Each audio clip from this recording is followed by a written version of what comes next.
Bonjour, on poursuit le travail dans le chapitre 1. On est à la section 1.5, résolution d'équations. Donc, lorsqu'on essaie de résoudre une équation, ben, il faut s'enlever de la tête là, qu'il y a de la magie qui se passe, puis qu'on envoie un terme à gauche, à droite, on divise, puis où on regarde, on pitonne sur une calculatrice. Il faut vraiment avoir une réflexion qui est basée sur les différentes propriétés des opérations qu'on a vues précédemment. Donc, par exemple, lorsque deux nombres sont pareils, A égale B, bien évidemment, on va pouvoir dire B égale A sans grande surprise. J'attire tout de suite votre attention que si deux nombres sont pareils et qu'on soustrait la même quantité de chaque côté, ça reste pareil. Si on multiplie par la même quantité, ça reste pareil. Si on divise par la même quantité, ça reste pareil.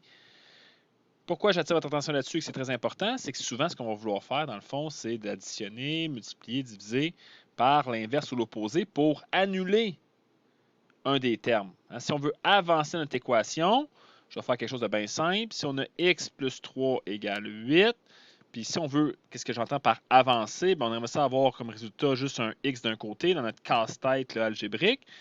Mais on doit, dans notre tête, dire hey, qu'est-ce que je ferais pour, là, on dit souvent envoyer le 3 de l'autre côté. C'est pas tout à fait envoyer le 3 de l'autre côté, mais si on veut que le 3 s'enlève de la partie gauche de l'égalité, ben, on va se dire tout simplement, ben, on va faire moins 3, plus 3 moins 3. Parce que 3 moins 3, ben, ça va donner 0. Hein? Puis on va s'être débarrassé du nombre là, qui nous empêchait d'isoler notre équation. Puis si on fait moins 3 d'un côté, si on veut encore avoir le droit de mettre le signe égal, on doit faire la même opération. Donc, quand on dit oui, envoyer le 3 de l'autre côté, hein, des fois, on va prendre notre flèche, puis on envoie le 3 de l'autre côté, fait qu'on va faire un moins. C'est plutôt le fait qu'on veut garder, on veut conserver l'égalité, et on a fait moins 3 parce qu'on veut retrouver l'élément neutre sur l'addition, qui est le 0, puis pour ce faire, ben, on prend l'opposé de l'addition. La même logique va s'appliquer pour la multiplication. Donc, par exemple, ici, j'ai un quotient. Qu'est-ce que je dois faire si je veux simplifier mon équation? Bien, je vais chercher à, encore une fois, excusez-moi l'expression, mais ce qu'on va dire souvent, envoyer le dénominateur de l'autre côté. Mais ça, ce que ça veut dire, c'est qu'on doit trouver l'opération inverse à x plus 600. Bien, ce qu'on va faire, c'est de multiplier par x plus 600. Si on veut avoir le droit de mettre le symbole égal, pour avoir le droit de mettre le symbole égal pour ensuite annuler nos deux termes là, comme c'est indiqué ici, ben, on doit faire la même opération à droite de l'égalité. Donc, mon 375, je me dois de le multiplier par x plus 600. Et là, ben, après ma barre, on a l'air, hein, comme j'ai dit, là, hop, on a envoyé notre x plus 600 de l'autre côté, mais dans les faits, ce qu'on fait pour qu'on dise ça, c'est qu'on a d'abord multiplié par x plus 600 à gauche pour l'annuler ici et obtenir juste 600x et simplifier notre expression. Pour ce faire, on doit balancer là, à droite avec la même multiplication.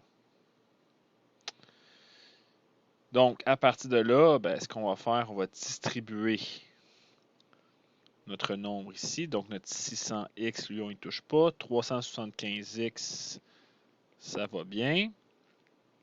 375 fois 600, vous me donnez quelques secondes. Je fais ma multiplication avec ma calculatrice.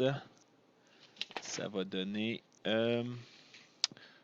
225 000. Ma calculatrice était loin. Donc, une fois qu'on a ça, ben, ce qu'on doit faire, vous avez le droit d'aller un petit peu plus vite, là, mais le 600x ici, vous allez voir que on va lui soustraire 375x parce que, pourquoi je soustrais ça ici? Parce que je l'ai fait à droite. Pourquoi je l'ai fait à droite? Ben, pour que ces deux termes-là s'annulent. Dans les faits, je suis d'accord avec vous, rendu après un certain temps, on va dire, ben, j'ai envoyé mon 375x l'autre bord, on se comprend. Okay, mais on revient à la base, on fait des rappels. C'est la raison pour laquelle on fait moins 375x à gauche.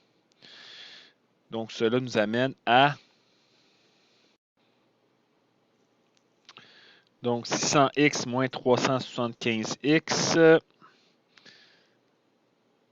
Donc, ici, on a fait, je reviens, excusez, je l'ai effacé. 600x moins 375x est égal à 225 000. Cela va faire 225x. On peut soustraire 600 moins 375, puisqu'ils sont tous les deux là, multipliés par x, même terme, qui est égal à 225 000. Encore une fois, je vais diviser par 225 d'un côté. Pour annuler mon 225, ben, je me dois de faire la même chose ici. Donc, au final, x va être égal à, si je ne me trompe pas, 1000. Toujours bon quand on donne une réponse, à moins qu'on soit vraiment sûr, puis qu'on n'ait pas le temps, par exemple, de remettre une copie, mais quand on a le temps, pourquoi pas prendre notre 1000, qui est notre réponse, et de l'insérer dans mon équation initiale. Donc, si on le fait, on a remplacé x par 1000, et on obtient 375, ce qui est le résultat attendu, bien évidemment. Donc, l'équation est satisfaite lorsque x égale 1000. Une autre équation à résoudre, ici, ben, la chose qui devrait vous attirer votre attention, c'est le fait qu'au dénominateur, on ait 3 fractions additionnées. Donc, avant même, je ne penserais pas envoyer ça de l'autre côté. Je ne vais pas commencer à, je sais pas, peut-être envoyer ça, mettre un 5. Oui, je pourrais, là, mais la première chose, peu importe, à un moment ou à un autre, c'est sûr et certain que je vais devoir additionner un tiers plus un cinquième plus 1 sur x. C'est sûr et certain. Vous pouvez le faire comme étape intermédiaire dans le coin de votre copie. Si vous êtes à l'aise, ben, vous pouvez le faire directement dans la démarche, mais c'est sûr et certain que vous allez devoir faire cette opération-là à un moment ou à un autre. La question qu'on se pose, quel est le plus petit commun multiple entre 3, 5 et x? Ben, la réponse, c'est 15x. Donc, pour obtenir comme dénominateur 15x à chacune des expressions, des fractions, ben ici, je vais multiplier par 5x en haut et en bas, par exemple. Donc, il va y avoir un 5x ici. Pour ce qui est du 5, ben, je vais multiplier par 3x en haut et en bas. Ici, je vais multiplier par 15 en haut et en bas. Donc voilà, on a fait notre addition. Donc là, j'ai vraiment mis l'emphase d'abord sur l'addition de la fraction, puis ensuite j'ai complété là, avec mon 1 sur, puis mon égalité, mais le plus important, c'est vraiment d'additionner les 3 fractions. Cela fait en sorte qu'on a 1 sur 5x. Comme on a le même dénominateur, on peut tout additionner. Et ça nous permet d'écrire ici que 1 sur 8x plus 15 est égal sur 15x est égal à 1,5. Je rappelle qu'une division, la division qui est ici, diviser, c'est multiplier par l'inverse. Donc, au lieu de faire 1 divisé par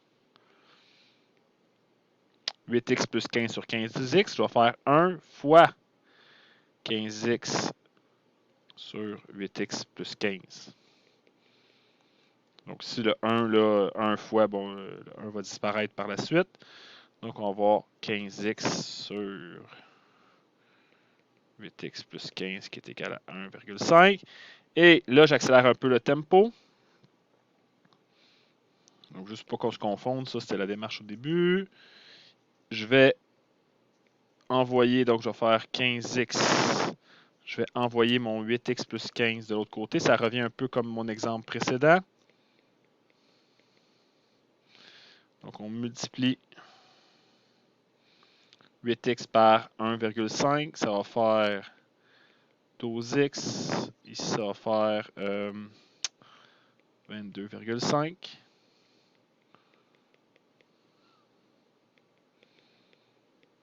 Donc, vous voyez, j'ai accéléré un peu parce que rendu à un certain point, On est d'accord, là, commencer à soustraire par 12x de chaque côté. On sait où on s'en va. C'est correct, tant que ce qu'on fait est juste. Mais si vous êtes plus ou moins confiant, prenez votre temps. Donc, 22,5 divisé par 3, ça va nous donner un x qui vaut 7,5. Encore une fois, la réponse qui est ici est validée par le fait qu'on a remplacé par 7,5 là où il y avait un x au début. Et ça donne bel et bien, là, si on prend la peine de calculer ça, 1,5 qui confirme qu'on a la bonne réponse. Avant d'aller plus loin, je vais peut-être attirer votre attention. Ça vient de me sortir. Ça vient de me. Des fois, c'est facile quand la démarche elle est bonne, puis de dire oui, on est d'accord, mais essayez de voir, est-ce que vous auriez été tenté dans ce problème-là de faire la chose suivante? Hein, j'essaie de faire un petit tour de passe-passe avec vous. Tu sais, au lieu de l'envoyer de l'autre côté, eh ben moi, ce que je vais faire, mon 5, je vais l'annuler, mon X s'annule ici, fait que ça donne 600, puis mon 600 s'annule. Hey, c'est bien plus facile ça. Hein? Au lieu d'envoyer de l'autre côté, de multiplier. Fait que là, j'ai juste 600 plus X égale à 375. Puis là, ben, hey, pourquoi ça marche pas? Pourquoi c'est pas la bonne réponse? Ça, il y a une partie. De là à là, oui. Mais le gros problème, c'est que de là à là, c'est faux. C'est faux. Je vous donne un exemple concret. Est-ce que si par exemple j'ai 3 divisé par 2 plus 1, qui donne 3 sur 3, 1, est la même chose que 3 sur 2 plus 3 sur 1? Eh non, c'est faux, c'est pas vrai ça. Si c'est au numérateur, oui, on peut scinder le numérateur en deux, le dénominateur on ne peut pas le scinder. OK? Donc ça fait partie, dans le fond, des propriétés des fractions, des additions de fractions. Faites attention. La première étape, si vous vous trompez par la suite, ben, vous partez sur un mauvais chemin. Ça va être difficile après ça, évidemment, de revenir, d'avoir une bonne réponse, puis difficile d'avoir des points pour votre démarche. OK? Donc c'est juste une petite parenthèse comme ça. Dans une troisième vidéo, je pense qu'on va s'arrêter ici. Dans la prochaine vidéo, on continue et on terminera le chapitre 1. On va parler des exposants, des propriétés, puis on va revenir par la suite à la résolution d'équations avec des équations où il y a des puissances qui apparaissent.